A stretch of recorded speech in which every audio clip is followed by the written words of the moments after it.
ഒരു മിനിറ്റ്.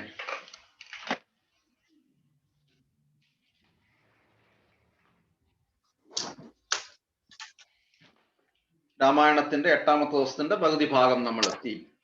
അപ്പം ഇനി ശ്രീരാമചന്ദ്രനെ ദശരഥൻ വളരെ വിഷമത്തോടെ കരഞ്ഞ് ബോധം കെട്ടൊക്കെ വീണ് പിന്നെ യാത്രയാകുമ്പോൾ വനാതിർത്തി വരെ അയോധ്യാവാസികളെല്ലാം പോകും. അത് 9ാമത്തെ ദിവസത്തിലോട്ട് പോകുന്നു. അപ്പൊ അവിടെ നിൽക്കട്ടെ. അപ്പൊ അതുവരെ നമ്മൾ ഇനി വായിക്കാനുണ്ട്. വായിച്ചതിന് ശേഷം 9ാമത്തെ ദിവസത്തെ കഥകൾ പറയാം. അതിനു മുമ്പായിട്ട് ഇന്ന് വേറൊരു വിശേഷ ദിവസം കൂടിയുണ്ട്, കുചേലദിനം. ഭഗവാന് അവല് വെക്കുന്നത് നല്ലതാണ്. കുചേലദിനം അല്ലേ? എല്ലാം ഭക്തരുടെ പ്രതീകമായിട്ട് ഭക്തരെ നമുക്ക് അവല് മാത്രമേ കൊടുക്കാനുള്ളൂ എന്നുള്ളതല്ല, ആ ഭക്തന്റെ സ്മരണാർത്ഥം, ഭഗവാന്റെ ഏറ്റവും വലിയ ഭക്തനായിരുന്നു, ആ ഭക്തന്റെ സ്മരണാർത്ഥം ഭഗവാന് അവല് വെക്കുന്നത് നല്ലതാണ്. വെച്ചു പ്രഭു, ഞാൻ വെച്ചു. ഹരേ കൃഷ്ണ. ഹരേ കൃഷ്ണ. അപ്പം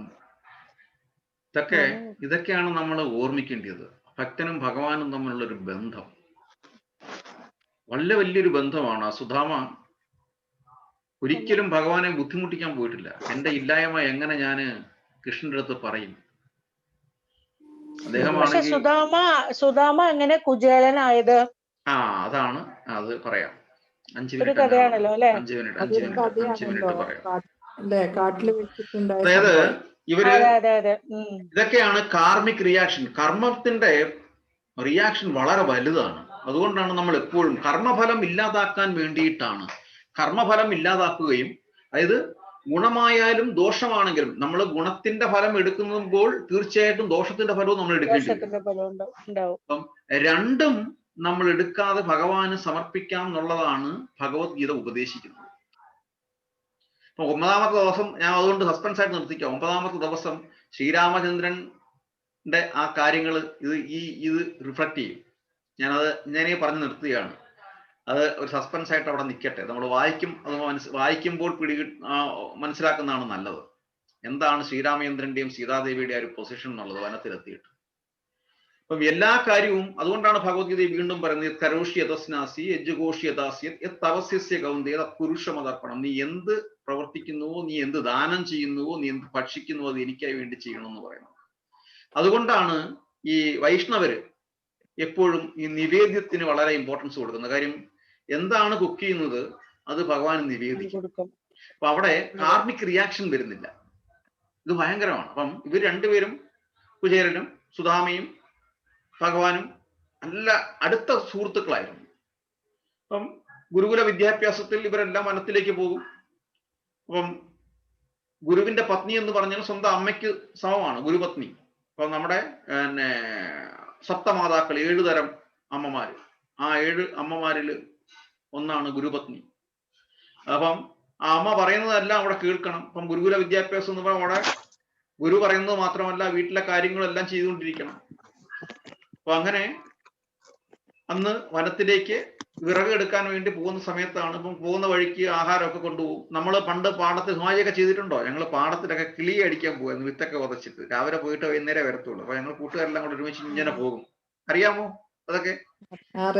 പാത്രമൊക്കെ ആയിട്ട് ഭക്ഷണമൊക്കെ ആയിട്ടൊക്കെയാണ് പോകുന്നത്. ഇപ്പൊ രാവിലത്തെ ഉച്ചക്കലത്തേക്ക് അതൊരു രസമാണ്, ഒരു ഹരമാണ്. അവിടെ ചെന്നിട്ട് എന്തെല്ലാം കളികളും കഥകളും കാര്യങ്ങളും. പിന്നെ പ്രാവിനെ അടിച്ചു കളയുന്നു. പ്രാവിനെ അടിക്കാനാണ് പോകുന്നതെങ്കിലും നമുക്കതൊരു കളിയും കാര്യങ്ങളും ഒക്കെയാണ്. വൈകുന്നേരം തിരിച്ചു വരത്തുള്ളൂ. ഞങ്ങള് പ്രാവിനെ അടിക്കാൻ പോണ ആൾക്കാരെ കൂടി നിന്നിട്ട് അവര് ഭക്ഷണം മേടിച്ച് കഴിക്കും. അതായത് നെല്ല്, നമ്മുടെ വീട്ടിലേക്ക് നെല്ലൊക്കെ കൊണ്ടുവന്നിട്ട് കൊയ്ത് മെതിക്കുമ്പോഴൊക്കെ വൈകിട്ട് അവർക്കൊരു കട്ടൻ കാപ്പി ഒക്കെ ഉണ്ട്. അതൊക്കെ അവിടെ പോയി പാലോചിച്ച ചായ ഇവിടെ ഇരിക്കണ്ട, അത് കുടിക്കില്ല. അവരുടെ കൂടെ പോയിട്ട് കട്ടൻ കാപ്പി കുടിക്കും. ഒരു സ്വാദാണ്.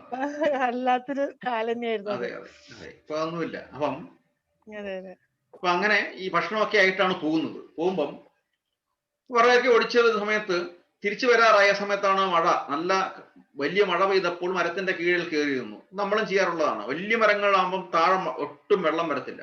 അപ്പൊ അങ്ങനെ കയറിയിരിക്കുമ്പം ഈ സുധാമയ്ക്ക് വിശന്നു. അപ്പം കൃഷ്ണൻ ഒരു ഉഴപ്പനാ.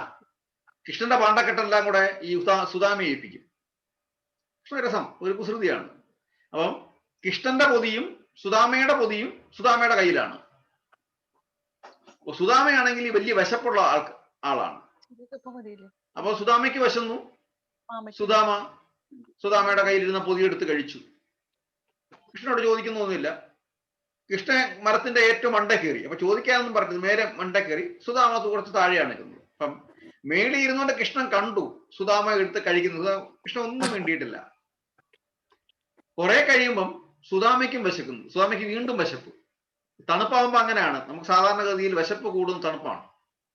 നമ്മൾ ഹിസ്റ്ററി ആരാ പഠിച്ചിട്ടുള്ളത്? ഈ കഴിഞ്ഞ പ്രാവശ്യം മീരാജി അല്ലേ? എക്കണോമിക്സിലുണ്ട് ഈ തണുപ്പ് ഭക്ഷണം വിശപ്പുള്ളതും തണുപ്പ് കാലത്താണ്. അതുപോലെ തന്നെ വിശപ്പുള്ള രാജ്യങ്ങളിലാണ് ജനപ്പെരുപ്പം കൂടുതലും. ഇതൊരു എക്കണോമിക്സ് കണ്ടീഷൻ ഉണ്ട്. അപ്പൊ അതവിടെ നിൽക്കട്ടെ. അപ്പം പറഞ്ഞു വന്നത് ഫുഡ് എടുത്തു. അതെ, ആഹാരം. രണ്ടാമത് കൃഷ്ണന്റെ പൊതിയൂടെ നോക്കി. സുധാമയ്ക്കാണെങ്കിൽ ഈ പൊതി ഇങ്ങനെ മാടി വിളിക്കുന്നത് പോലെയാണ്. അതെടുത്ത് കഴിച്ചു. അതും കൃഷ്ണൻ മേളി എന്നുകൊണ്ട് കണ്ടു. കൃഷ്ണൻ ഒന്നും വേണ്ടില്ല. കുറെ കഴിയുമ്പോഴത്തേന് കൃഷ്ണൻ പറഞ്ഞു, സുധാമ എനിക്കും വിശക്കുന്നു, ഭയങ്കര വിശപ്പ്, നമ്മൾ ആ പൊതി കൊണ്ടുവന്നില്ലായിരുന്നു എന്ന് ചോദിച്ചു. അപ്പൊ നമുക്ക് ഇരുന്ന് പൊതി കഴിക്കാം, നമുക്ക് ഒരുമിച്ചിരുന്ന് പൊതി കഴിക്കാം, എന്റെ പൊതി എടുത്തേരെ എന്ന് പറഞ്ഞു. അപ്പൊ സുധാമ പറഞ്ഞു, പൊതിയോ? ആ പൊതിയുടെ കാര്യം ഞാൻ ഇപ്പോഴാണ് ഓർമ്മിക്കുന്നത്. കൃഷ്ണ, നമ്മൾ ഈ മഴയത്ത് ഇങ്ങനെ ഓടി വന്ന സമയത്ത് എവിടെയോ പോയിട്ടുണ്ട്. എനിക്കാണെങ്കിൽ എനിക്കും വിശക്കുന്നു, ഞാൻ ഈ പൊതിയുടെ കാര്യം മറന്നേ പോയി എന്ന് പറഞ്ഞു. ഓ ശരി, അങ്ങനെ ആയിക്കോട്ടെ എന്ന് പറഞ്ഞു. അങ്ങനെ ആയിക്കോട്ടെ എന്ന് പറഞ്ഞു കഴിഞ്ഞാൽ അതിനുശേഷം പിന്നെ ആ ഒരു കടപ്പാട് അങ്ങനെ കിടന്നു. സുധാമ വിശക്കുന്നു.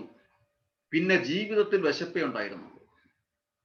അങ്ങനെയാണ് ഭഗവാൻ കുചേലന് സുധാമയ്ക്ക് വിശപ്പിന്റെ ആ ഒരു കാർമിക് റിയാക്ഷൻ വന്നത്. അത് മാത്രമല്ല, പിന്നെയുള്ള പ്രശ്നം എന്ന് പറഞ്ഞാല് 27 മക്കള് അല്ലേ സുധാമയ്ക്കുള്ളത്, സ്മിത മാതാജി? അത് 27 മക്കളും 27 നക്ഷത്രങ്ങളാണ്. 27 നക്ഷത്രങ്ങളാണ് 27 മക്കളും വന്നിരിക്കുന്നത് സുധാമയ്ക്ക്. അപ്പം എല്ലാ നാളിനും ദോഷസമയമുണ്ട്. അപ്പം ദോഷസമയം ഇല്ലാത്ത ഒരു സമയം ആ കുടുംബത്തിനില്ല. അത്രയ്ക്ക് വിശന്നു പോയി. അപ്പൊ ഭഗവാന് കൊടുക്കാനുള്ളത് ഭഗവാൻ നമ്മൾ കൊടുത്തിരിക്കണം. കൃഷ്ണൻ അവിടെ ചിരിച്ചതേ ഉള്ളൂ. അപ്പം ആ ഒരു കടപ്പാട് ഭഗവാന്റെ അടുത്ത് വരുന്നത് പകരെ ഭഗവാൻ അങ്ങനെ വെയിറ്റ് ചെയ്തു. അവസാനം ഭാര്യ എത്ര പറഞ്ഞിട്ടും പോകുന്നില്ല. പോകാൻ എങ്ങനെ പോകും? അവസാനം പോകാമെന്ന്, ഭാര്യയ്ക്ക് വേണ്ടിയിട്ട് പോകാമെന്ന് തീരുമാനിച്ചു ചെല്ലുമ്പോൾ ആ അന്തരീക്ഷമൊക്കെ മാറുകയാണ്. ചന്തു ചെറിയ കുട്ടിയായിരുന്നപ്പോഴേ ചോക്ലേറ്റ് ഭയങ്കര ഇഷ്ടമായിരുന്നു. അപ്പൊ അവനത് ഷെയർ ചെയ്യാൻ ഭയങ്കര മടി. അപ്പൊ ഈ കഥ പറഞ്ഞതിന് ശേഷം ആൾക്ക് എല്ലാവർക്കും ചോക്ലേറ്റ് കൊടുത്തു.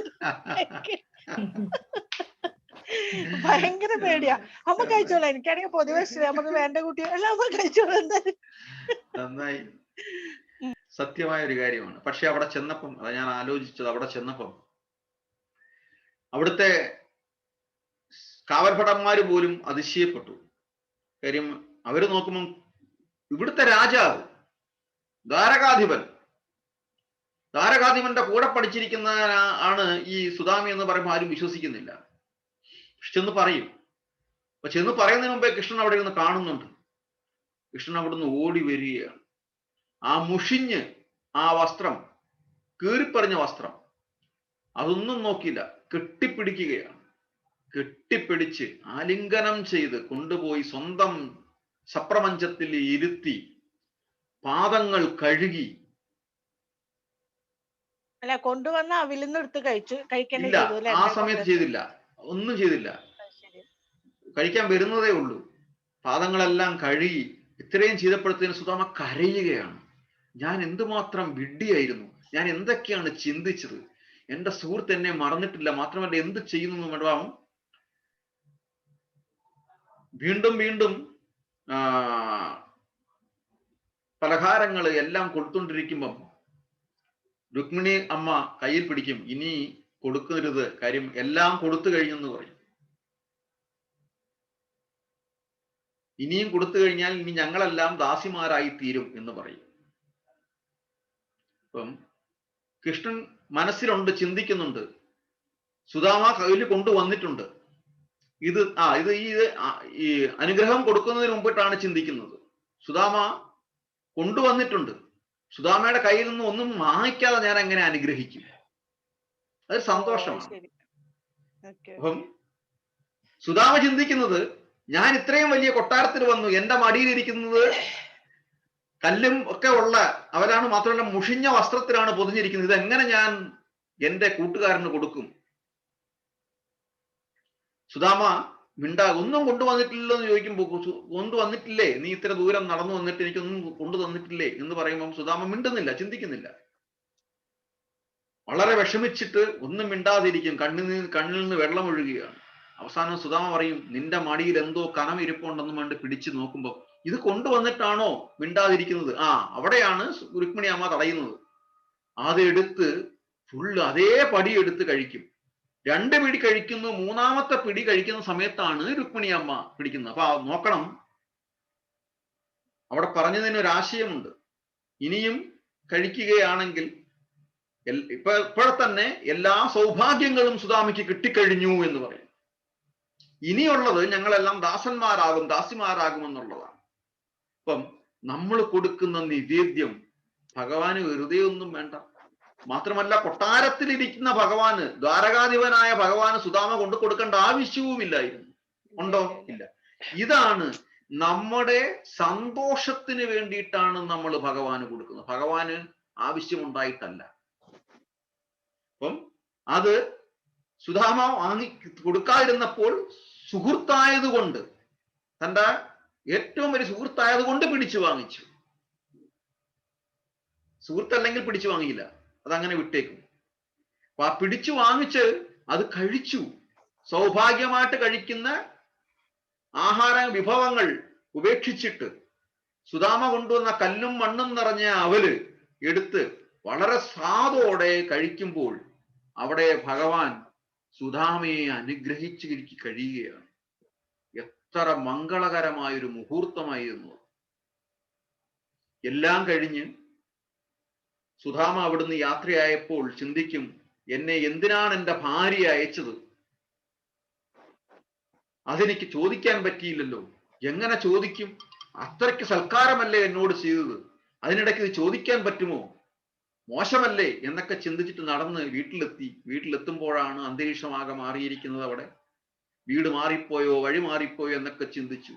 അപ്പോഴാണ് കാണുന്നത് കൊട്ടാരങ്ങളും ദാസിമാരുമെല്ലാം സ്വർണ്ണാഭരണ വിഭൂഷിതയായിട്ട് സുധാമയുടെ പത്നി ഇരിക്കുന്നു. സുധാമ പറഞ്ഞു, ഭഗവാനെ, ഈ സൗഭാഗ്യങ്ങളിലൊന്നും ഞാൻ മതിമറന്നു പോകരുതേ, അങ്ങയോടുള്ള സ്നേഹവും ഭക്തിയും എപ്പോഴും ഉണ്ടാകണേ എന്ന് പറഞ്ഞ് പതിവുപോലെ തന്നെ സുധാമ തന്റെ ഭക്തി കൊണ്ട് നടക്കുകയും ചെയ്തു. ഇതാണ് ഈ കുചേല ദിനം. അതിന്റെ സ്മരണാർത്ഥമാണ് നമ്മൾ ഭഗവാന് സമർപ്പിക്കുന്നത്. അപ്പം നമുക്കുള്ളത്, നമുക്ക് എന്താണുള്ളത്, അത് കൂടുതലോ കുറവോ എന്നുള്ളതല്ല. അതുകൊണ്ടാണ് ഭഗവത്ഗീതയിൽ പറയുന്നത് പത്രം പുഷ്പം ഫലം തോയം, എന്താണെങ്കിലും. പക്ഷെ മനസ്സറിഞ്ഞ്, കൃഷ്ണ നീ ഇത് സ്വീകരിക്കില്ലേ, എന്റെ ചെറിയൊരു നിവേദ്യമാണ് എന്ന് പറഞ്ഞു കൊടുക്കുമ്പോൾ ഭഗവാന് വളരെ സന്തോഷം. തീർച്ചയായിട്ടും ഭഗവാന് നിവേദിച്ചു കൊണ്ട് നടക്കുന്ന ഒരു വീട്, തീർച്ചയായിട്ടും ആ ഗൃഹത്തിൽ ഐശ്വര്യം നിറഞ്ഞു നിൽക്കും. ഒരിക്കലും പട്ടിണി ഉണ്ടാകില്ല, യാതൊരു സംശയവുമില്ല കാര്യത്തിൽ. ഇതാണ് ഈ കുചേല ദിനത്തിൽ ഹരേ കൃഷ്ണ സന്തോഷം ഓർമ്മിപ്പിച്ചതും. പക്ഷെ നമ്മൾ ഈ നോൺ വെജ് ഇടയ്ക്ക് കഴിക്കണ കാരണം ഒരു ടെൻഷൻ ഉണ്ട് പ്രഭു. അതല്ല നമുക്ക് അങ്ങനെ യാതൊരു വിഷമവും വിചാരിക്കേണ്ട ആവശ്യമില്ല. അതൊക്കെ നാമജപത്തിലൂടെ, അതൊക്കെ നമ്മൾ അറിയാതെ തന്നെ അതൊക്കെ അതിന്റെ ഫ്രീക്വൻസി ഒക്കെ കുറഞ്ഞ് ഒരിക്കലും സുമാരി എന്നെ വിളിച്ചു പറയും, ഞാൻ കഴിക്കില്ല, അല്ല ഞാൻ കഴിക്കില്ല, ആരാണെങ്കിലും. അപ്പം ഇത് ഞങ്ങളിലും അനുഭവം. ഇതൊക്കെ എന്റെ അടുത്തോ സ്മിതമാതാജി അടുത്തോ ഒന്നും ഒരിക്കലും ഗുരുക്കന്മാര്, ഇപ്പം മാതാജി അടുത്ത് യോഗദാക്ഷൻ പ്രഭു നേരിട്ട് വിളിച്ച് ചോദിച്ചിട്ടുണ്ടോ കഴിക്കുന്നുണ്ടോ ഇല്ലെന്ന്? ചോദിച്ചിട്ടില്ല. ഒരിക്കലും ശരിയായ ഒരു ഗുരുവും വിളിച്ച് ചോദിക്കത്തില്ല. പക്ഷെ അവർക്ക് നിശ്ചയമായ വിശ്വാസമുണ്ട്, ഒരിക്കൽ ഈ നാമം ജപിക്കുന്ന ഒരാൾ ഒരിക്കൽ തീർച്ചയായിട്ടും വെജിറ്റേറിയൻ ആകും. പ്രത്യേകിച്ച് എടുത്ത് ചോദിക്കും. പബ്ലിക്കിൽ ഇന്ന് വരെ വിളിച്ച് ചോദിച്ചിട്ടില്ല, ഫോണിൽ കോഡ് പോലും വിളിച്ച് ചോദിച്ചിട്ടില്ല. പക്ഷെ അതാണ് ഒരു ഗുരു എന്ന് പറയുന്നത്. അവരൊരിക്കലും ഇൻസൾട്ട് ചെയ്യത്തില്ല, ഒരിക്കലും വിളിച്ച്. പക്ഷെ അവർക്കറിയാം, അത് അവരുടെ അനുഭവമാണ്. അപ്പൊ അതുകൊണ്ട് വിഷമിക്കേണ്ട. ഒരു ഗ്ലാസ് പാല് ഭഗവാന് വെക്കുന്നതിൽ ഒരു കുഴപ്പമില്ല. സാധാരണഗതിയിൽ പാല് വെക്കുന്ന പാത്രത്തിൽ നമ്മുടെ നാട്ടില് വേറെ ഒരു വിഭവങ്ങളും ഉണ്ടാക്കാറില്ല. അപ്പം ഒരു കാര്യം മാത്രം ചിന്തിച്ചാൽ മതി, നോൺ വെജ് വെക്കുന്ന പാത്രങ്ങൾ സസ്യാഹാരം വെക്കാൻ വേണ്ടി ഉപയോഗിക്കാതിരിക്കുക. നമ്മുടെ നാട്ടിലും പണ്ടും അതുപോലെ തന്നെയാണ് നമ്മുടെ നാട്ടിൽ ചെയ്തിട്ടുള്ളത്. രണ്ടും രണ്ട് പാത്രങ്ങളായിട്ടാണ്. ദിവസം വെക്കാനാണോ പ്രഭു പറയണേ? ദിവസം വെക്കാനാണോ പാല് പറയണത്? ദിവസവും ഭഗവാന് പാല് വെക്കണം. പാല് വെക്കാറില്ല, ദിവസം വെള്ളം വെക്കും. സ്നേഹത്തിന്റെ പ്രതീകമാണ് പാല്. നോക്കൂ, പത്രം പുഷ്പം ഫലം തോയം വെള്ളമായാലും മതി. പക്ഷേ ഇവിടെ താമസിക്കുന്ന നമ്മൾ ഒരാള് തീർച്ചയായിട്ടും ഒരു പാല് വാങ്ങിക്കാനുള്ള എല്ലാം നമുക്കുണ്ട്. എല്ലാവരുടെയും ഫ്രിഡ്ജില് ഒരു കുപ്പിപ്പാല് എങ്ങനായാലും കാണും. ആ ഒരു ഗ്ലാസ് പാല് ഭഗവാന് തിളപ്പിച്ച് വെച്ചതിന് ശേഷം അത് ചായ കുടിക്കുകയാണെങ്കിൽ കുഴപ്പമില്ല. പക്ഷെ ആ പാലെടുത്ത് ചായ ഇട്ട് കുടിക്കുകയാണെങ്കിൽ അത്രയും ഭാഗ്യമായിട്ട് മാറും. മധുരമിട്ടിട്ട് വേണം. മധുരമിട്ടിട്ട് വെക്കണം. അതെ, മധുരമിട്ടിട്ട്. അതൊരു നിവേദ്യമാണ്. അതൊരു നിവേദ്യമാണ്.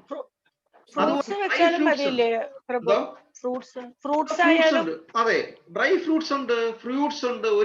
എന്തിനാ പറഞ്ഞു, ഒരു ആപ്പിളിന്റെ ഒരു പീസായാലും മതി. എനിക്ക് ഇത്രയേ തരാനുള്ളൂ, അതും ഭഗവാൻ സ്വീകരിക്കും. പക്ഷേ നിവേദ്യം വളരെ, അതാണ് നമ്മൾ രണ്ടാമത്തെ അധ്യായത്തിൽ പഠിച്ചത് പ്രസാദേ സർവ ദുഃഖാനാം. പ്രസാദം കൊണ്ടും തന്നെ നമ്മുടെ എല്ലാ വിഷമങ്ങളും മാറും. അപ്പം നമ്മൾ പതുക്കെ പതുക്കെ ചെയ്യുമ്പോൾ, നമ്മൾ ഭഗവാനുമായിട്ടത് ചെയ്യുമ്പോൾ നമ്മുടെ സ്വന്തം ഒരു അനുഭവത്തിൽ വരും. ആ ഒരു കണക്ഷൻ ഭഗവാനുമായിട്ടുണ്ടാകും. അറിയാതെ ജീവിതത്തിൽ പല മാറ്റങ്ങളും ഉണ്ടാകും. പുരോഗമനത്തിന്റെ മാറ്റങ്ങൾ, ജീവിത അഭിവൃദ്ധിയുടെ മാറ്റങ്ങൾ. അത് എന്താണെന്നുള്ളത് സ്വയം അനുഭവിച്ച് അറിയാനേ പറ്റുകയുള്ളൂ. നമ്മൾ പറഞ്ഞു കഴിഞ്ഞാൽ അതിന്റെ ഒരു ഭംഗി പോകും. ശ്രീതമാതാജി, രാമായണത്തിലേക്ക് ഹരേ കൃഷ്ണ മാതാജി, ശരിയല്ലേ? മാതാജി മ്യൂട്ടാണ്. ഇപ്പം വേറൊന്നും ചിന്തിക്കണ്ട. ഇപ്പൊ നോൺ വെജ് ആണോ വെജ് ആണോ ഒന്നും ചിന്തിക്കേണ്ട ആവശ്യമില്ല. നമ്മൾ ഭഗവാനെ വിളിക്കുക, ഇതെല്ലാം മറന്നിട്ട്. ശ്രീമദ് മഹാഭാഗവതത്തില് ഭഗവത്ഗീതയിൽ തന്നെ പറയുന്നുണ്ട്. ഞാൻ ഇന്നലെ അതാ ചിന്തിച്ചുകൊണ്ടിരുന്നത്. മറ്റുള്ളവരുടെ ഡ്യൂട്ടി അനുകരിക്കുന്നതിനേക്കാൾ നല്ലത് അവനവന് നിയതമായ കർമ്മങ്ങൾ ചെയ്യുക എന്നുള്ളതാണ്. അപ്പം അവന്റെ എങ്ങനെയാണ് അവൻ ജനിച്ചത്, ആ ഒരു കർമ്മമുണ്ട്. അങ്ങനെ നോക്കുമ്പോഴാണ് ഇപ്പം ഒരേ ഒരു വിഭാഗത്തിന് മാത്രമേ നോൺ വെജ് കഴിക്കാനുള്ള ഒരു അനുവാദം ഭഗവാൻ ചെറിയെങ്കിലും കൊടുത്തിട്ടുള്ളത്. അതാരാണ്? മുക്കുവ സമുദായം. ചിന്തിച്ചു നോക്കണം. കാര്യം അത് കൽപ്പിച്ചിട്ടുള്ള സമുദായമാണ് മുക്കുവ സമുദായം. അപ്പം മുക്കുവ കുലത്തിൽ ജനിക്കുന്നു, അത് അവരുടെ സമുദായമാണ്, കുലത്തൊഴിലാണ്. പക്ഷെ അവിടെയും ഭഗവാന്റെ ചിന്തകൾ വരുന്നവര് അവരിൽ നിന്ന് പുറത്തു വന്നിട്ടുണ്ട്. ഒരുപാട് ഉദാഹരണങ്ങൾ അതിനകത്തുണ്ട്. ഒരുപാട് ഉണ്ട്. പിന്നെ ഈ നോൺ വെജ് എന്ന് പറയുന്ന വേറെ ഒരു കുലവും ഇല്ല. ബാക്കിയെല്ലാം നമ്മൾ കൊലപാതകങ്ങളാണ് ചെയ്യുന്നത്. ഒരു കൊലം പറഞ്ഞിട്ടില്ല. ഇപ്പൊ നോൺ വെജ് എന്ന് പറയാൻ മത്സ്യം ആ മുക്കുവ സമുദായം അല്ലാതെ വേറെ ഏത് സമുദായം കൊണ്ട് കൽപ്പിച്ചിട്ടുള്ളത്? അറക്കാൻ വേണ്ടിയിട്ട് ഏതെങ്കിലും സമുദായം ജനിച്ചിട്ടുണ്ടോ? ഇല്ല. കൊല്ലാൻ വേണ്ടിയിട്ട് ഏതെങ്കിലും സമുദായം ജനിച്ചിട്ടുണ്ടോ? ഇല്ല. ഇതെല്ലാം നമ്മൾ ചെയ്തെടുത്തതാണ്. ഞാൻ ഇന്നലെ അതാ ചിന്തിച്ചിട്ടുണ്ട്. ഭഗവത്ഗീത വായിക്കുമ്പോൾ ചിന്തിച്ചുകൊണ്ടിരുന്നതാണ്. സ്വന്തം കുലത്തൊഴിലുകൾ ചെയ്യുന്നത് അത് അവന്റെ നിയതമായ കർമ്മമാണ് ചെയ്യാം. അതില് കാർമിക് റിയാക്ഷൻ നെഗറ്റീവായിട്ട് കൂടുതലില്ല. പക്ഷേ മറ്റുള്ളവരെ അനുകരിച്ചോ അല്ലെങ്കിൽ നമ്മുടെ ഇഷ്ടത്തിനോ ചെയ്യുന്നതാണ് അവിടെ ഏറ്റവും കൂടുതൽ കാർമിക് റിയാക്ഷൻ വരും. അപ്പോഴാണ് ഞാൻ ചിന്തിച്ചത്, അങ്ങനെയാണെങ്കിൽ ഈ മാംസം ഒരു മൃഗത്തെ കൊല്ലുക എന്ന് പറഞ്ഞാൽ അതിനു വേണ്ടിയിട്ട് പ്രത്യേക സമുദായങ്ങളൊന്നുമില്ല. മുക്കുവ സമുദായം മാത്രമേ ഉള്ളൂ. ഇതൊക്കെ ചിന്തിക്കുന്നതിന്റെ നമ്മൾ അനലൈസ് ചെയ്ത് പോകുമ്പോൾ ഉള്ളതാണ്. അപ്പം സാംഖ്യ സിദ്ധാന്തം അപഗ്രഥിച്ചു പോവുക. അപ്പൊ അതുകൊണ്ട് തൽക്കാലം വേറൊന്നും ചിന്തിക്കേണ്ട ആവശ്യമില്ല. ഇതൊക്കെ നമ്മുടെ നാട്ടിൽ നമ്മൾ ജനിച്ചതും ജീവിച്ചതിന്റെയും ഭാഗമായിട്ടാണ്. പ്രത്യേകിച്ച് പെട്ടെന്നൊന്നും നമുക്ക് നിർത്താനൊന്നും പറ്റത്തില്ല. ഞങ്ങളെല്ലാം അതുപോലെ തന്നെയാണ്. പക്ഷെ ഞങ്ങളുടെ എല്ലാം അനുഭവം കൊണ്ട് പറയുന്നതാണ്. ഭഗവാനെ വിളിക്കുമ്പം ഇതിനൊക്കെ ഒരു പുരോഗമനപരമായ ഒരു രീതിയിലോട്ട് നമുക്കൊരു കൺവെർഷൻ പോയിന്റ് വരും. സുഗതമാതാജി മ്യൂട്ടാണ്. ശരിയാണ് പ്രഭു പറഞ്ഞത്. ഹരേ കൃഷ്ണ. അപ്പൊ രാമായണത്തിലേക്ക് പോവാം. നമ്മള് ഭഗവാന്റെ ഏറ്റവും വലിയ ഭക്തനായ സുധാമയും നമ്മൾ സ്മരിച്ചു. നമ്മൾ രാമായണത്തിന്റെ 8ാമത്തെ പകുതിയിലോട്ട് പോവുകയാണ്. എവിടെ വഴിയാണ് നമ്മൾ വായിച്ചു നിർത്തിയത്? പാദചാരേണ നടക്കുന്നത് കണ്ടു ഖേദം കലർന്ന് പരസ്പരം ചൊല്ലിടാൻ. അവിടെയാണോ? എവിടെയാണ് സുമാജി വായിച്ചു നിർത്തിയത്?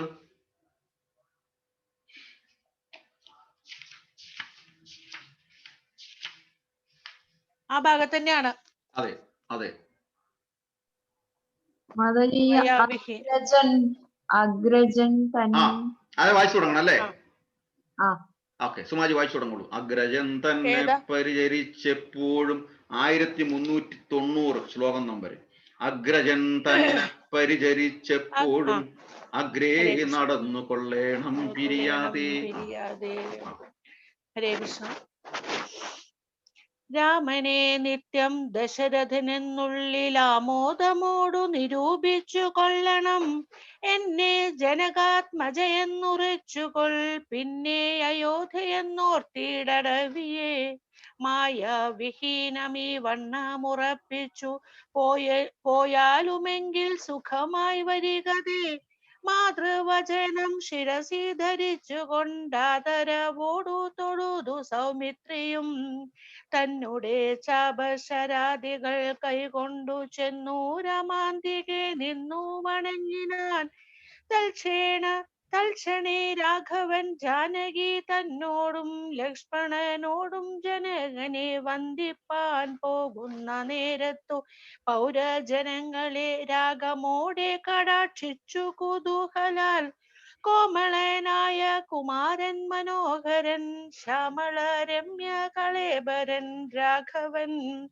കാമദേവോപവൻ കാമദൻ സുന്ദരൻ രാമൻ തിരുവടി നാനാ ജഗദഭിരാമനാത്മാ രാമൻ അംബുജലോചനൻ. കാമാരി സേവിതൻ നാനാ ജഗന്മയൻ. താതലയം പ്രതി പോകുന്ന നേരത്തു സാദം കലർന്നൊരു പൗരജനങ്ങളും പാദചാരേണ നടക്കുന്നതു കണ്ടു ഖേദം കലർന്നു പരസ്പരം ചൊല്ലിനാർ. കഷ്ടമാഹന്ത കഷ്ടം പശ്യ പശ്യഹ. കഷ്ടമെന്തിങ്ങനോ വന്നതു ദൈവമേ. സോദരനോടും പ്രണയിനി തന്നോടും പാദചാരേണ സഹായവും കൂടാതെ ശർക്കര കണ്ടക നിമ്നോന്നതയുധ ദുർഘടമായുള്ള ദുർഗമാർഗങ്ങളിൽ രക്തപത്മത്തിനു കാഠിന്യമേകുന്ന മുഗ്ധമൃദുതര സ്നിഗ്ധപാദങ്ങളാൽ നിത്യം വനാന്തേ നടക്കെന്നു കൽപ്പിച്ച പൃഥ്വീശ ചിത്തം കഠോരമത്രേ തുലാം. പുത്രവാത്സല്യം ദശരഥൻ തന്നോളം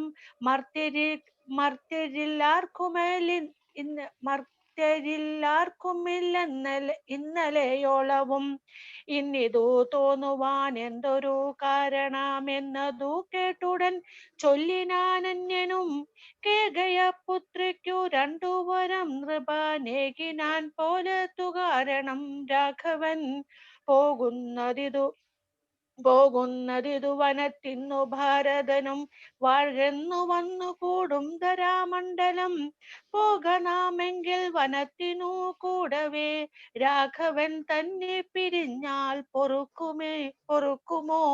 ഇപ്രകാരം പുരവാസികളായുള്ള വിപ്രാദികൾ വാക്കു കേട്ടോരനന്തരം വാമദേവൻ പുരവാസികൾ തമ്മോടു സാമോദമേവമരുൾ ചെയ്തന്നേരം. രാമസീത തത്വം. രാമനെ ചിന്തിച്ചു ദുഃഖിയായി കാരുമേ കോമള ഗാത്രിയാം ജാനകി മൂലവും. തത്വമായുള്ളതു ചൊല്ലുന്നതുണ്ടു ഞാൻ ചിത്തം തെളിഞ്ഞു കേട്ടിടുവീനേവരും. രാമനാകുന്നതു സാക്ഷാൽ മഹാവിഷ്ണു, താമര സാക്ഷനാമാദിനാരായണൻ, ലക്ഷ്മണനായതനന്ദൻ ജനഗജ, ലക്ഷ്മി ഭഗവതി ലോകമായ പരാ, മായാ ഗുണങ്ങളെ താനവലംബിച്ചു കായഭേദം ധരിക്കുന്നിതാത്മാപരൻ, രാജസമായ ഗുണത്തോടു കൂടവേ രാജീവ സംഭവനായി പ്രപഞ്ചദ്വയം വ്യക്തമായി സൃഷ്ടിച്ചു സത്വപ്രധാനനായി ഭക്തപരായണൻ വിഷ്ണുരൂപം പൂണ്ടു നിത്യവും രക്ഷിച്ചു കൊള്ളുന്നതീശ്വരാനാദ്യനജൻ പരമാത്മാവു സാദരം, രുദ്രവേഷത്താൽ തമോ ഗുണയുക്തനായ ദ്വിജാവല്ലഭൻ സംഹരിക്കുന്നതും വൈവസ്വതം മനോഭക്തി പ്രസന്നനായി ദേവൻ മകരാവതാരമനുഷ്ഠിച്ചു വേദങ്ങളെല്ലാം ഹയഗ്രീവനെ കൊന്നു വേദാവിനാക്കി കൊടുത്തിതി രാഘവൻ, പാഥോനിധി മഥനെ പണ്ടു മന്ദരം പാതാളലോകം പ്രവേശിച്ചതു നേരം, നിഷ്ഠൂരമായൊരു കൂർമാകൃതി പൂണ്ടു പൃഷ്ഠേ ഗിരീന്ദ്രം ധരിച്ചതി രാഘവൻ, ദുഷ്ടനായൊരു ഹിരണ്യാക്ഷനെ കൊന്നു കൃഷ്ടിയായി തേറ്റമേൽ ചോണിയെ പൊങ്ങിച്ചു, കാരണവാരിധി തന്നിൽ കളിച്ചതും കാരണ പുരുഷനാകുമീ രാഘവൻ,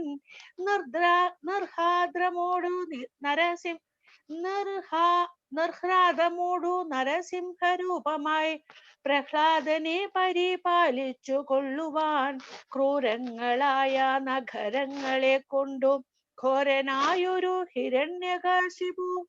ഹിരണ്യകശിപുതൻ വക്ഷപ്രദേശം പ്രപാടനം ചെയ്തിതു, രക്ഷാചതുരനാം ലക്ഷ്മീവരനിവൻ, പുത്രലാഭാർത്ഥമതിഥിയും ഭക്തി പൂണ്ടർത്തിച്ചു സാദരം അർച്ചിക്ക കാരണം, എത്രയും കാരുണ്യമോടവൾ തന്നെ പുത്രനായി ഇന്ദ്രാനനുജനായി പിറന്നതി ഭക്തനായൊരു മഹാബലിയോടു ചെന്നർത്ഥിച്ചു മൂന്നടിയാക്കി ജഗത്രയം, സത്വരം വാങ്ങി മരുത്വാനു നൽകിയ ഭക്തപ്രിയനാം ത്രിവിക്രമാനുമവൻ, ധാത്രി സുരദ്വേഷികളായി ജനിച്ചൊരു ധാത്രിപതി കുലനാശം വരുത്തുവാൻ, ധാത്രിയിൽ ഭാർഗവനായി പിറന്നതും ധാത്രിവരനായ രാഘവനാമിവൻ, ധാത്രിയിൽ ഇപ്പോൾ ദശരഥ പുത്രനായി ധാത്രി സുതാവരനായി പിറന്നിടാൻ,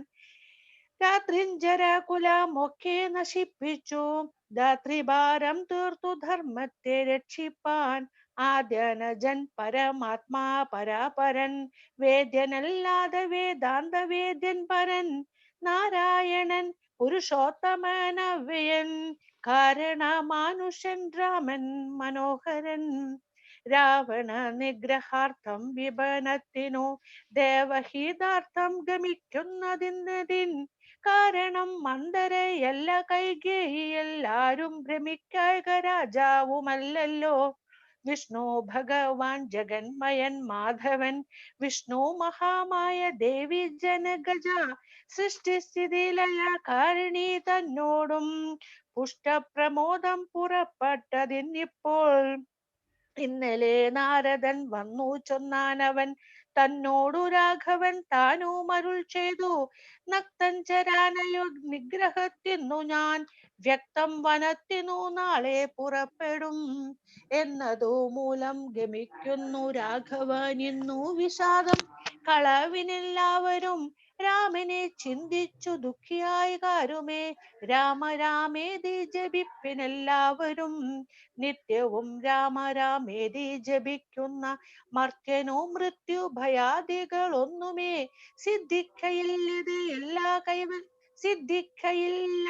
എല്ലാ കൈവല്യവും സിദ്ധിക്കുമേവനുമെന്നതു നിർണയം, ദുഃഖ സൗഖ്യാദി വികൽപ്പങ്ങളല്ലാതെ നിഷ്കളൻ നിർഗുണാത്മാ രഘുസത്തമൻ, ന്യൂനാതിരേക വിഹീനൻ നിരഞ്ജനൻ ആനന്ദപൂർണനന്ദനാകുലൻ, അങ്ങനെയുള്ള ഭഗവത് സ്വരൂപത്തിനെങ്ങനെ ദുഃഖാതി സംഭവിച്ചിടുന്നു. ഭക്തജനനം ഭജനാർത്ഥമായി വന്നു ഭക്തപ്രിയൻ പിറന്നിടിനാൻ ഭൂതലേ. ഭക്തിരഥാഭിഷ്ട സിദ്ധ്യർത്ഥമായി വന്നു ഭക്തി കണ്ടൻ തന്നെ കൊന്നു ജഗത്രയം.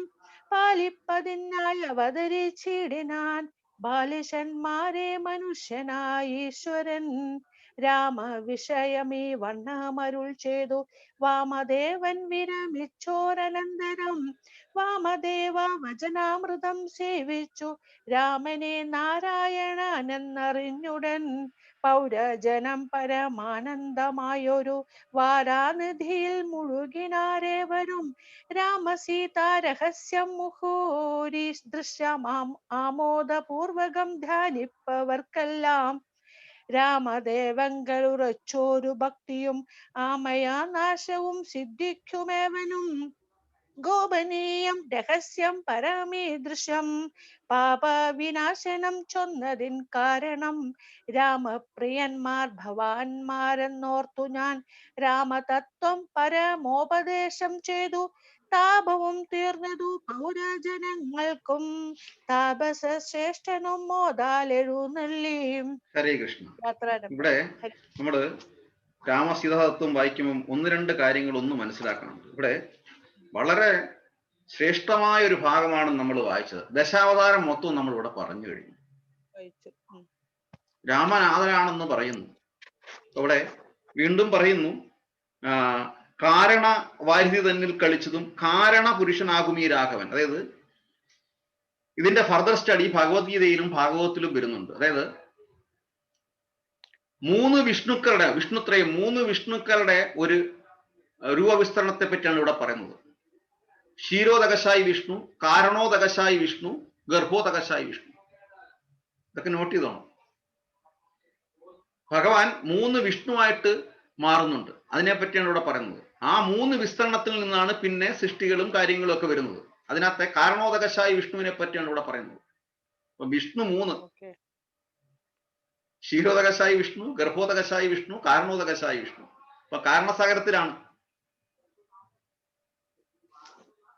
അത് പ്രഭു ഒന്ന് മെല്ലെ പറയണം. വിഷ്ണു മൂന്ന് തരം വിഷ്ണുമാര് ആരൊക്കെയാണ്? ക്ഷീരോദകശായി വിഷ്ണു.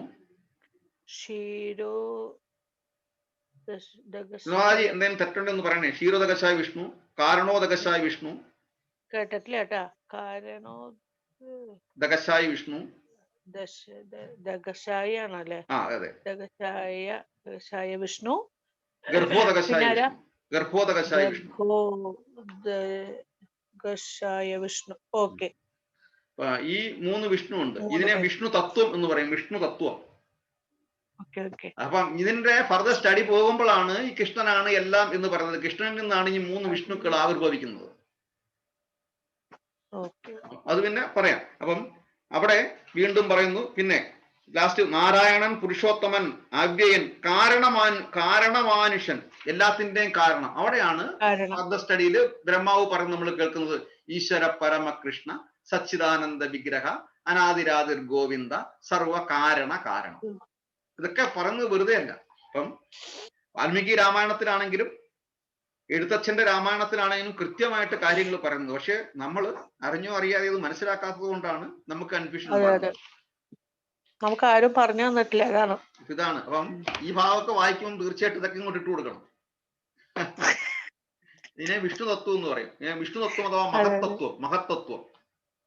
അപ്പൊ ഈ മൂന്ന് വിഷ്ണുക്കളിൽ നിന്ന് എന്താണ് പിന്നെ പ്രഭവിച്ചു വരുന്നതെന്നുള്ളതാണ് പിന്നെ നമുക്കത് പഠിക്കാം. 7-ാമത്തെ അധ്യായത്തിൽ, ഭഗവത്ഗീത 7-ാമത്തെ അധ്യായത്തിൽ കൃത്യമായിട്ട് പറയുന്നുണ്ട് ആ വിഷ്ണു തത്വം അഥവാ മഹത്തത്വം.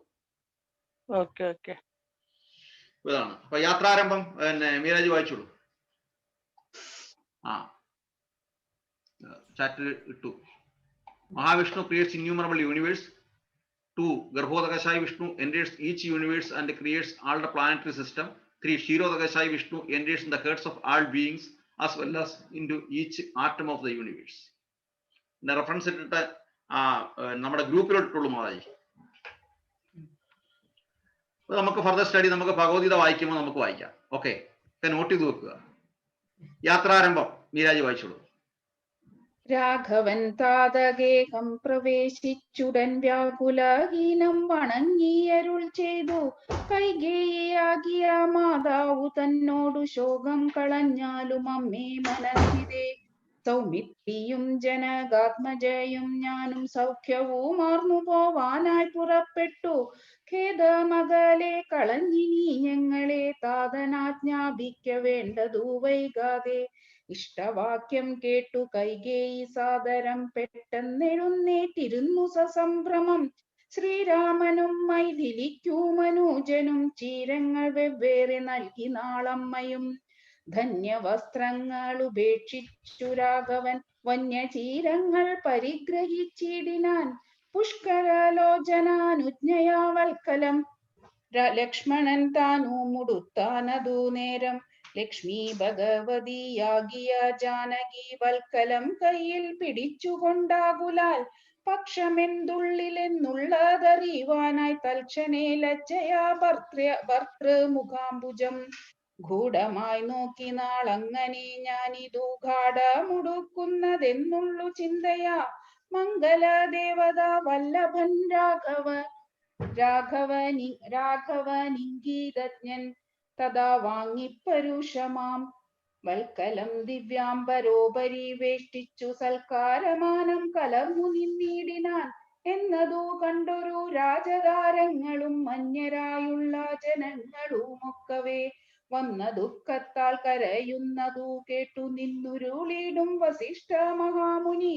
കോപേന ഭർസിച്ചു കൈകേയി തന്നോടു താപേന ചൊല്ലിനാൻ എന്തിനു തോന്നുവാൻ. ദുഷ്ടേ നിശാചരി ദുർവൃത്ത മാനസേ കഷ്ടമോർത്തോളം കഠോരശീലേഖലേ. രാമൻ വനത്തിനു പോകേണമെന്നല്ലോ താമസശീലേ വരത്തെ വരിച്ചു നീ. ജാനകി ദേവിക്കു വൽക്കലം നൽകുവാൻ മാനസേ തോന്നിയതെന്തൊരു കാരണം. ഭക്ത്യാ പതിവ്രതയാകിയ ജാനകി ഭർത്താവിനോടുകൂടെ പ്രയാണം ചെയ്യിൽ. സർവാഭരണ വിഭൂഷിത ഗാത്രിയായി ദിവ്യാംബരം പൂണ്ടനുഗമിച്ചിടുക. കാനന ദുഃഖ നിവാരണാർത്ഥം പതി മാനസവും രമിപ്പിച്ചു സദാകാലം. ഭർതൃശുശ്രൂഷയും ചെയ്തു പിരിയാതെ ചിത്തശുദ്ധ്യാചരിച്ചിടുകെന്നേവരു. ഇത്തം വസിഷ്ഠോക്തി കേട്ടു ദശരഥൻ നത്വാ സുമന്ത്രരോടേവമരുൾ ചെയ്തു. രാജയോഗ്യം രഥമാശു വരുത്തുക രാജീവനേത്ര പ്രയാണായ സത്വരം. ഇത്തമുക്ത്വാ രാമ വക്ത്രാംബുജം പാർത്തു പുത്രഃ രാമ സൗമിത്രേ ജനഗജേ. രാമ രാമ ത്രിലോകാഭിരാമാംഗഃ മമ പ്രാണ സമാന മനോഹര. ദുഃഖിച്ചു ഭൂമിയിൽ വീണു ദശരഥൻ ഉൾക്കാമ്പഴിഞ്ഞു കരയുന്നതു നേരം. തേരുമൊരുമിച്ചു നിർത്തി സുമന്ത്രരും ശ്രീരാമദേവനും അപ്പോൾ അരുൾ ചെയ്തു. തേരിൽ കയറുക സീതേ വിരവിൽ നീ നേരമിനി കളഞ്ഞിടരുതേതുമേ. സുന്ദരി വന്ദിച്ചു തേരിൽ കരേറിനാളിന്ദിരാവല്ലഭനാകിയ രാമനും. മാനസേ ഖേദം കളഞ്ഞു ജനകനെ വീണു വണങ്ങി പ്രദക്ഷിണവും ചെയ്തു. താണു തൊഴുതുടൻ തേരിൽ കരേറിനാൻ ബാണചാവാസി തൂണിരാദികളെല്ലാം കൈകൊണ്ടു വന്ദിച്ചു താനും കരേറിനാൻ. ലക്ഷ്മണനപ്പോൾ സുമന്ത്രരുമാകുലാൽ ദുഃഖേന തേർന്നടത്തിയിടിനാൻ ഭൂപനും. നിൽക്കെന്നു ചൊന്നാൻ രഘുനാഥനും. ഗച്ഛ ഗച്ഛേതി വേഗാലരുൾ ചെയ്തു നിശ്ചലമായിതു ലോകവും അന്നേരം. രാജീവല ഹരേ കൃഷ്ണ. അനിതമാതയുടെ രാമായണം ഉണ്ടോ? അന്നൊന്ന് വായിച്ചോളൂ. അടുത്ത ഒരു ശ്ലോകം. രാജീവലോചനൻ ദൂരെ മറഞ്ഞപ്പോ രാജാവ് മോഹിച്ചു വീണിതു ഭൂതലേ. ശ്രീബാലവൃന്ദാവതി പുരവാസികൾ താപം മുഴുത്തു വിലപിച്ചു പിന്നാലെ. തിഷ്ട തിഷ്ട പ്രഭോ രാമ ദയാനിതേ. ദൃഷ്ടിക്കമൃതമായൊരു തിരുമേനി കാണായികിലെങ്ങനെ ഞങ്ങൾ പൊറുക്കുന്നു. പ്രാണനോ പോയിതല്ലോ വിധി ദൈവമേ. ഇത്തരം ചൊല്ലി വിലപിച്ചു സർവരും സത്തരം തേരിൽ പിറകെ നടകൊണ്ടാർ. വായിച്ചോളൂ. നമ്മള് ആ ഒരു ഭാഗം ദിവസം കഴിഞ്ഞു. മന്നവൻ താനും ഞാൻ വായിച്ചു വന്നപ്പോഴാണ് ഞാൻ അത് കണ്ടത്. അവിടെ വരെയാണെന്നുള്ളത്. മന്നവൻ താനും ചിരം വിലപിച്ച ചൊന്നാൻ പരിചാരകന്മാരോട് പരിചാരകൻ ഇതില് പരിചക്രൻ അല്ല, മന്നവൻ താനും ചിരം വിലപിച്ചത ചൊന്നാൻ പരിചാരകന്മാരാടോ ആകുലാൽ, പരിചാരകന്മാരോട് ആകുലാൽ എന്നെ എന്നെ എടുത്തിനി കൊണ്ടുപോയി ശ്രീരാമൻ തന്നെ മാതൃഗേഹത്തിങ്കലാക്കുവിൻ. രാമനെ വേറിട്ടു ജീവിച്ചു ഞാനിനി ഭൂമിയിൽ വാഴുന്നതില്ലെന്നു നിർണയം എന്നതു കേട്ടൊരു ഭൃത്യജനങ്ങളും മന്നവൻ തന്നെ എടുത്തു കൗസല്യതൻ മന്ദിരത്തിങ്കലാക്കിയിടിനാ നേരം വന്നൊരു ദുഃഖേന മോഹിച്ചു വീഴിതു. പിന്നെയുണർന്നു കരഞ്ഞു തുടങ്ങിനാൻ ഖിന്നയായി മേവുന്ന കൗസല്യ തന്നോടും. ഹരേ കൃഷ്ണ കൃഷ്ണ കൃഷ്ണ ഹരേ ഹരേ, ഹരേ രാമ രാമ രാമ ഹരേ ഹരേ. അപ്പൊ 8ാമത്തെ ദിവസമായിട്ട് നമ്മൾ ഇന്ന് കഴിഞ്ഞു. അടുത്ത 9ാമത്തെ ദിവസത്തില് ശ്രീരാമചന്ദ്രന്റെ വനയാത്രയാണ് പറയുന്നത്. അവിടെ പിന്നെ ഭഗവാന്റെ ഭക്തനെ, ഞാൻ എപ്പോഴും പറയാറുള്ള ഗുഹനെ കണ്ടുമുട്ടുന്നുണ്ട്, പിന്നെ ഭരദ്വാജ മുനിയെ കണ്ടുമുട്ടുന്നുണ്ട്, പിന്നെ വാൽമീകി ആശ്രമം വരെ പോകുന്നുണ്ട്. അവിടെ നിൽക്കട്ടെ, അതാണ് 9ാമത്തെ ദിവസം വരുന്നത്. അപ്പം അർത്ഥം മനസ്സിലാക്കി വായിക്കാൻ നല്ല രസമാണ്. ഭക്തിയോടെ നമ്മൾ പോകും രാമായണത്തിൽ, ഭക്തിയോടെ. എത്ര പേർക്കറിയാം ദശാവതാരം ഇനിയും ഇതിനകത്ത് വരും രാമായണം. അടുത്ത ഇനിയും ദശാവതാരം വായിക്കാൻ പറ്റും. അപ്പം രാമായണം വായിക്കുന്നിടത്ത് ചോദിച്ചു കഴിഞ്ഞാൽ വളരെ ചുരുക്കം പേരെ പറയത്തുള്ളൂ. ദശാവതാരം എവിടെ ഉണ്ടെന്ന് ചോദിച്ചാൽ വളരെ ചുരുക്കമായിട്ടേ പറയത്തുള്ളൂ. ഒരു വായിച്ചു പോകുന്നതല്ലാതെ അപ്പൊ അവിടെ ലക്ഷ്മണൻ ആരാണെന്ന് പറഞ്ഞ് വായിച്ചു. ബലരാമനാണ്, അനന്തനാണ് ലക്ഷ്മണൻ എന്ന് പറയുന്നുണ്ട്. സീതാദേവി സാക്ഷാൽ മായാദേവിയാണ്, ലക്ഷ്മി ദേവിയാണ് എന്ന് പറയുന്നുണ്ട്. അപ്പം ഇതൊക്കെ കൃത്യമായിട്ട് പോകുമ്പം നമുക്ക് ശ്രീരാമചന്ദ്രൻ സാധാരണ ഒരു മനുഷ്യനല്ല എന്ന് നമ്മൾ മനസ്സിലാവും. ഹരേ കൃഷ്ണ. സ്മിതമാതാജി.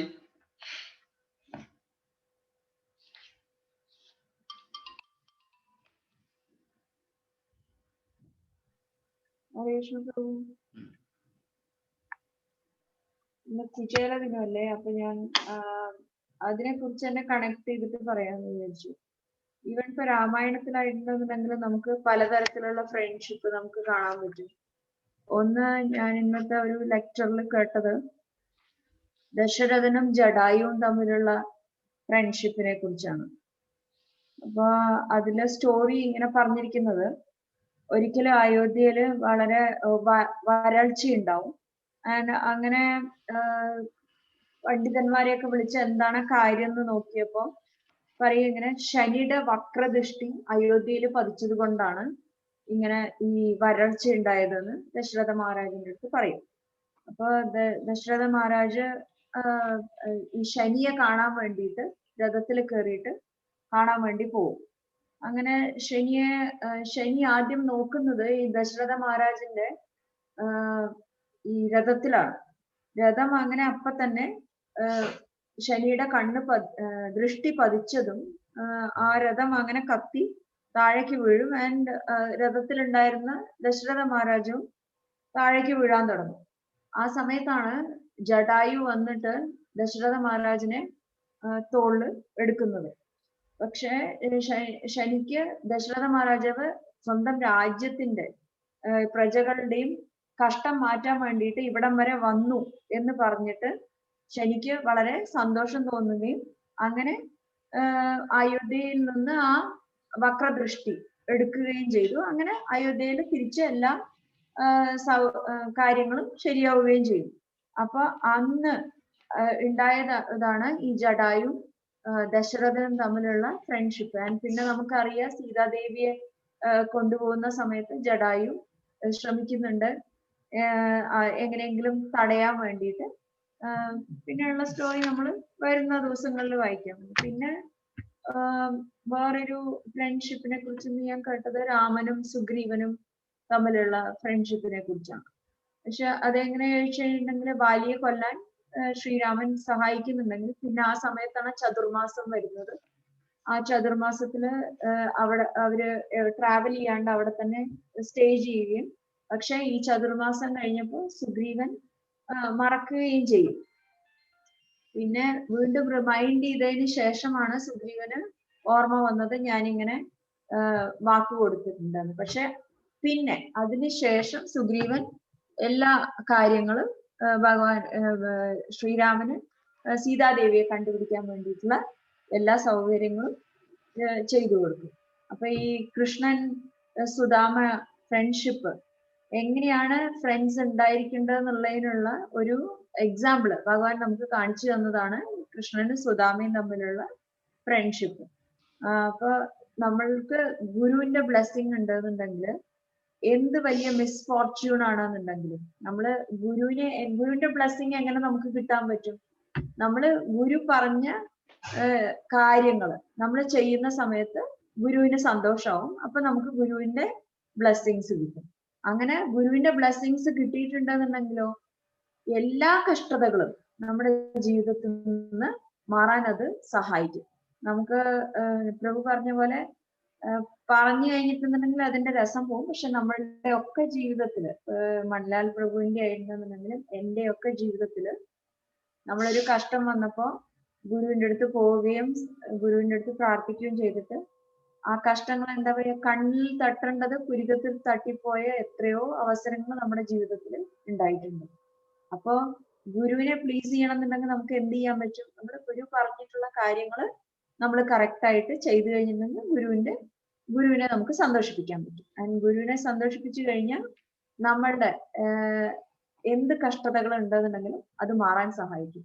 ഒരാളൊരു ക്വസ്റ്റ്യൻ ചോദിച്ചതാണ്, ഇപ്പൊ നമ്മളുടെ തലയിലെഴുത്ത് എന്ന് പറയുന്നത് നേരത്തെ തന്നെ ഫിക്സ്ഡ് ആണെന്നുണ്ടെങ്കിൽ പിന്നെ എന്തിനു നമ്മൾ ഭഗവാനെ പ്രാർത്ഥിക്കണം? ഇതായിരുന്നു അദ്ദേഹത്തിന്റെ ചോദ്യം. അപ്പൊ അതില് മഹാരാജ് റിപ്ലൈ ചെയ്തത് എന്താന്ന് ചോദിച്ചു കഴിഞ്ഞാൽ, നമ്മൾക്ക് വൈഷ്ണവന്മാരുടെ ഭക്തന്മാരുടെ അനുഗ്രഹം കിട്ടിക്കഴിഞ്ഞിട്ടുണ്ടെങ്കിൽ, ഭഗവാന്റെ അനുഗ്രഹം കിട്ടിക്കഴിഞ്ഞിട്ടുണ്ടെന്നുണ്ടെങ്കിൽ നമ്മളുടെ ഏത് എന്താ പറയാ തലയിലെഴുത്താണെന്നുണ്ടെങ്കിലും നമുക്കത് മാറ്റാൻ പറ്റും. അപ്പോ അത്രയും ഇമ്പോർട്ടന്റ് ആണ് വൈഷ്ണവന്മാരെ സേവിക്കുകയും അവർ പറഞ്ഞ കാര്യങ്ങൾ നമ്മൾ ജീവിതത്തിൽ പ്രാവർത്തികമാക്കുകയും ചെയ്യേണ്ടത്. അപ്പൊ എന്ത് കഷ്ടതകൾ ഉണ്ടെങ്കിലും മഹാരാജ് കൃത്യമായിട്ട് എടുത്തു പറയുന്നുണ്ട്, എത്ര വേഴ്സ്റ്റ് ആയിട്ടുള്ള വിധിയാണ് നമുക്കുണ്ടെന്നുണ്ടെങ്കിൽ കൂടെ അത് മാറ്റാൻ പറ്റും. ഒരു ലെക്ചറിൽ ഞാൻ കേട്ടിട്ടുണ്ട്, ഒരു പ്രഭുവിന് ജയിലിൽ പോവാനുള്ള യോഗം ഉണ്ടായിരുന്നു ജാതക പ്രകാരം. അപ്പൊ അദ്ദേഹം നല്ലൊരു ഡിവോട്ടിയാണ്. അപ്പൊ അദ്ദേഹത്തിന്റെ അമ്മയും നല്ലൊരു ഡിവോട്ടിയാണ്. അപ്പൊ അങ്ങനെ ചോദിച്ചു, ഇങ്ങനെ എന്റെ മോന് ജാതകത്തിൽ ഇങ്ങനെ ഒരു ദോഷമുണ്ട്, അത് എങ്ങനെ പ്രഭു ശരിയാവും, എങ്ങനെ ഇതാവും എന്നുള്ളത്. അപ്പൊ മഹാരാജ് പറഞ്ഞു, നിങ്ങൾ ഒന്നും ഇതാവണ്ട, നിങ്ങൾ ഭഗവാന്റെ കാര്യങ്ങളിൽ കൂടുതൽ ശ്രദ്ധിച്ച് മുന്നോട്ട് പോയാൽ മതി. ആക്ച്വലി എന്തുണ്ടായെന്ന് വെച്ച് കഴിഞ്ഞാൽ, നാട്ടില് ജയിലിലെ പ്രീച്ചിങ്ങിന് ജയിലിൽ പോയിട്ട് ഭഗവത്ഗീത എടുക്കുന്നുണ്ട് നാട്ടില് പല ട്രിവാൻഡ്രം ഇസ്കോണില്. അപ്പൊ അദ്ദേഹം എന്ത് പറ്റിയെന്ന് ചോദിച്ചു കഴിഞ്ഞാൽ, അദ്ദേഹം ജയിലിൽ പോണ്ടി വന്നു, പക്ഷെ എല്ലാ ആഴ്ചയും പോകുന്നുണ്ട്, പക്ഷെ അദ്ദേഹം ഭഗവത്ഗീത എടുക്കാൻ വേണ്ടിയിട്ടാണ് പോകുന്നത്. അപ്പൊ നോക്കൂ, അദ്ദേഹത്തിന്റെ വിധി എങ്ങനെ മാറ്റി എന്നുള്ളതാണ്. ഭഗവാന്റെ മേഴ്സി, അവര് ഭഗവാനില് അർപ്പിച്ച് കാര്യങ്ങൾ മുന്നോട്ട് പോയ ജപവും കാര്യങ്ങളുമായി മുന്നോട്ട് പോയപ്പോ എങ്ങനെ വിധി മാറ്റി എഴുതപ്പെട്ടു എന്നുള്ളതാണ് നമ്മൾ മനസ്സിലാക്കേണ്ടതിരിക്കുന്നത്. അപ്പൊ നമ്മള് ഭഗവാന്റെ കാര്യങ്ങളിൽ കൂടുതൽ പ്രഭു പറഞ്ഞ പോലെ ചെറുതായെങ്കിലും നമുക്ക് പറ്റാവുന്ന പോലെ ഒരു ഗ്ലാസ് പാലെങ്കിലും, അല്ലെങ്കിൽ എന്തെങ്കിലും ഫ്രൂട്ട്, അല്ലെങ്കിൽ എന്തെങ്കിലും ഡ്രൈ ഫ്രൂട്ട്സ് എല്ലാ ദിവസവും ഭഗവാനെ ഓഫർ ചെയ്യാനും, ഒരു തവണ ഒരു റൗണ്ടെങ്കിലും ഹരേ കൃഷ്ണ മഹാമന്ത്രം ജപിക്കാനും, നമ്മൾ ഇതിന് രണ്ടിനും കൊണ്ട് ഒരു 10 മിനിറ്റ് സമയം ദിവസം നീക്കി വെക്കാൻ നമുക്ക് സാധിക്കട്ടെ എന്ന് നമുക്ക് ഭഗവാനോട് പ്രാർത്ഥിക്കാം. ബിക്കോസ് നമ്മൾ പലതും കണക്കാക്കും, പക്ഷെ ഭഗവാന്റെ അപ്രൂവൽ ഇല്ല എന്നുണ്ടെങ്കിൽ നമുക്ക് ഒന്നും ചെയ്യാൻ പറ്റില്ല. 24 അല്ല 50 മണിക്കൂർ ഒരു ദിവസത്തിൽ ഉണ്ടെന്നുണ്ടെങ്കിലും 5 മിനിറ്റ് നമുക്ക് മാറ്റി വെക്കാൻ പറ്റാത്ത സാഹചര്യങ്ങൾ വരും. ചിലപ്പോൾ വെറും മടി കൊണ്ടായിരിക്കും, നമുക്ക് ചെയ്യാൻ പറ്റില്ല. അപ്പോ നമുക്ക് ഭഗവാന്റെ അടുത്തും ഗുരുക്കന്മാരോടും നമുക്ക് എന്താ പ്രാർത്ഥിക്കേണ്ടത്? നമ്മൾക്ക് ദിവസത്തില് ഒരു 10-15 മിനിറ്റ് എങ്കിലും ഭഗവാന്റെ കാര്യങ്ങൾ ചെയ്യാനുള്ള ബുദ്ധി നമുക്ക് തരണേന്ന് നമുക്ക് ഭഗവാനോടും വൈഷ്ണവന്മാരോടും പ്രാർത്ഥിക്കാം. ഹരേ കൃഷ്ണ. ഹരേ കൃഷ്ണ കൃഷ്ണ കൃഷ്ണ ഹരേ ഹരേ, ഹരേ രാമ രാമ രാമ ഹരേ ഹരേ, ഹരേ കൃഷ്ണ കൃഷ്ണ കൃഷ്ണ ഹരേ ഹരേ, ഹരേ രാമ രാമ രാമ ഹരേ ഹരേ, ഹരേ കൃഷ്ണ കൃഷ്ണ കൃഷ്ണ ഹരേ ഹരേ, ഹരേ രാമ രാമ രാമ ഹരേ ഹരേ. ഭഗവാൻ എല്ലാ സൗഭാഗ്യങ്ങളും എല്ലാ അനുഗ്രഹങ്ങളും അതിനു വേണ്ടിയിട്ട് തരട്ടെ. ഹരേ കൃഷ്ണ. അപ്പം രാമായണത്തിന്റെ 8ാമത്തെ ദിവസം നമ്മൾ ഇങ്ങനെ കൂടിച്ചേർന്നു, കാര്യങ്ങൾ സംസാരിച്ചു കഴിഞ്ഞു. സുമാജി എന്തെങ്കിലും പറയാറുണ്ടോ? ഹരേ കൃഷ്ണ. ഹരേ കൃഷ്ണ പ്രഭു. ഒന്നുമില്ല. ഒന്നുമില്ല. വിരാജി മ്യൂട്ടാണ്. ഇല്ല പ്രഭു, എല്ലാം നന്നായി പോകുന്നു. ക്ലാസ്സസ് ഒക്കെ എല്ലാം നന്നായി പോകുന്നു എന്ന് പറഞ്ഞാൽ നമ്മളും നന്നായി പോകുന്നു അല്ലെ? നമ്മളും നന്നായി പോകുന്നു. അതെ, ഹരേ കൃഷ്ണ. സന്തോഷം. തീർച്ചയായും നന്നായിട്ട് മനസ്സിലാവുന്നുണ്ട്. സന്തോഷം. അതേ ഉള്ളു. അപ്പം സ്നിഗ്ധ എവിടെ? സ്നിഗ്ധ